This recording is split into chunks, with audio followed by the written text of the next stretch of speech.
how to reverse item which are negatively ordered in SPSS. Depending on the nature of the items on your questionnaires, we have positive statement, sometimes negative statement. In the case of you have negative statement, we need to reverse them. Actually, before you run a Cronbach's alpha or factor analysis on a scale items, it is generally a good idea to reverse code items that are negatively ordered so that a high value indicates the same type of response on every item. In this case, we have likely scale 1 to 4 for the positive statement, and then same thing again 1 to 4 likely scale for the negative statement. So we are going to reverse the second statement. I did not get much pleasure out of math problem. So for example, say you have a 20 items, 1 scale 7, and then 7 indicates positive, and then 1 indicates the positive because you have a reverse item. Like earlier we said here, 1 indicating again positive, and then here again indicating positive. So in this case, we have 2 steps to fix the problem. Method 1 is recode the item in reverse order, 1 to 7, 2 to 6, and so on if you have a likely scale 1 to 7. Method 2 is to subtract from 1 point higher. You have a likely scale 1 to 7, so 1 point higher is 8. 8 minus your previous values, old values.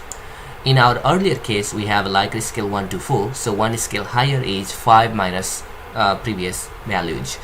So method 1 or method 2, both you can choose either of them, but method 2 is faster, quicker. So in the scale of likely 7, likely scale 1 to 7, then you can go 1 scale up, 8 minus all other old values. In the likely scale 1 to 5, then go subtract from 6. So when you subtract, it looks like this. Now let's go back to SPSS and then take a look one of the items. So here item 6 is negatively ordered.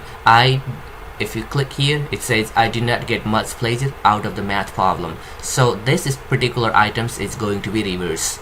In the variables, if you see here, item number 6, this one, I did not get much pleasure out of math. This is negatively ordered, so I am going to reverse it in a positive order. Now click transform, then recode into different variable. We choose item number 6, click here. Now in the output variable, so we write is item 6 reverse item 6. So it's a reverse item 6.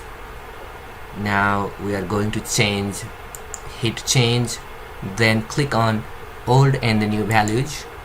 So in our case, the item is in the likely scale of 1 to 4, so you need the value 4 going to be 1. Click add, 3 will go to 2, then 2 will go to 3, and then finally 1 goes to 4. Click on add. So here 3, 4, 3, 2, 1, 1, 2, 3, 4. Click on continue and hit OK. Now if you this is the syntax. So we are reversing item number 6. So if you go back to your data set, you have reverse item 3, so we reverse, and in the variables you have a reverse this one. Okay, now let's go to the methods 2. Click on transform, compute variable. Now our target variable, we want to write reverse